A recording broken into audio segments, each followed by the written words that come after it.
ჩემი დღევანდელი გადაცემა სტუმარი იქნება ადვოკატი, ჩემივე ჩვენი ოჯახის ადვოკატი გოდერძი გრიგალაშვილი და მე გეტყვით ახლა რატომ მოვიწვიე გოდერძი დღეს ჩემთან გადაცემაში, იმიტომ რომ ის სასამართლო მოვიგე მთავარის წინააღმდეგ რომ ვიჩივლეთ ესე ვთქვა დეზინფორმაციის და ცილისწამების გამო, პრინციპში გვარამიას რო უშივლე ცილისწამებაზე და წარმოიდგინეთ რამდენი ხანი გაიწელა ეს 2021 წელია ჯერ ომი არ არის დაწყებული უკრაინაში წარმოიდგინეთ რა და 2026 წელს დადგა შედეგი წარმოიდგინეთ რა ელემენტარულად რა და აი ამ ყველაფერზე მინდა რომ აი როგორ მოხდა ეს ყველაფერი რა პროცესები განვითარდა როგორ განვითარდა ამ ხნის განმავლობაში აი ჩემ ადვოკატთან ერთად ვილაპარაკოთ და მოგვიყვეს ჩემმა ადვოკატმა ბატონმა გოდერძიმ თუ რა პროცესები იყო და რა პროცესები იყო გავლილი სანამ ეს გადაწყვეტილება ახსულდებოდა მაგრამ სანამ გადავალ სტუმართან მანამდე მინდა რომ ერთი პატარა სკრინი გაუშვე კიდე რა ესე იგი ლიეტუვის სეიმი დეზინფორმაციის გავრცელებისთვის სისხლის სამართლებრივი პასუხისგებლობის დაკისრების საკითხს განიხილავს ესენი ჩვენზე იძახია რაღაცეებს მე რამდენი 2 მაგის სტანდარტია ეს თუ 100 მაგის სტანდარტია გამაგებინეთ რა ამ ვითომ პროკურორმა ეხა რომ იმას სამართლიანობისთვის მებრძოლი რო არის ეს გვარამია სამართლიანობის მებრძოლი და ეგეც ცილისწამებებს რო გამიც გადაიყოლა ჩემი ძმა მაგ ცილისწამებამ გახსოვთ თქვენ რეებსაც გვაბრალებდა რა და ეხა ყველაფერს მოგვიყვება რა ადვოკატი რა მადლობთ რომ ხარ ჩემი სტუმარი დღეს გოდერძი ძალიან დიდი მადლობა და მოდი გავუყვეთ თავიდან რა აი როგორ მოხდა ეს ყველაფერი რა პროცესები გაიარა ამ საქმემ და როგორ მივიდა როგორ დადგა შედეგი და საბოლოო ჯამში რა არის აღსრულება როგორ უნდა მოხდეს რა გამარჯობა გია მადლობა მოწვევისთვის მივესალმები ტელემაყურებელს მაშინ თავიდან დავიწყებ მოკლე პრეისტორიას რომ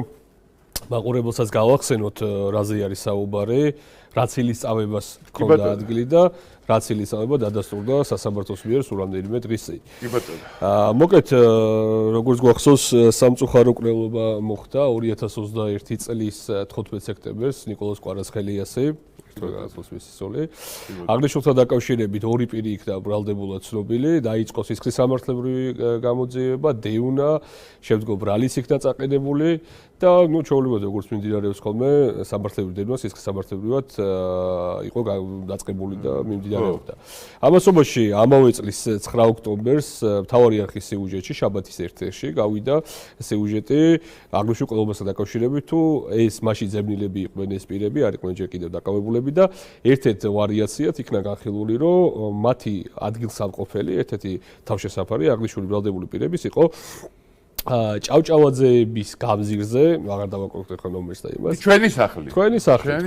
ძმები გაჩეჩილაძეების კუთვნილი სახლი. აქ ციტირება რომ მოხდა, თვითონ ციტირებას დიდი მნიშვნელობა ექნება თვითონ გადაწყვეტილებისთვისაც ჩვენი შემდგომი განმარტებებისთვისაც. ძმები გაჩეჩილაძეების კუთვნილი სახლი იყო ერთ-ერთი ადგილსამალავი აღნიშნული კვლელების, ესე ზუსტად ბრალდებულების, კვლელობაში ბრალდებული პირების.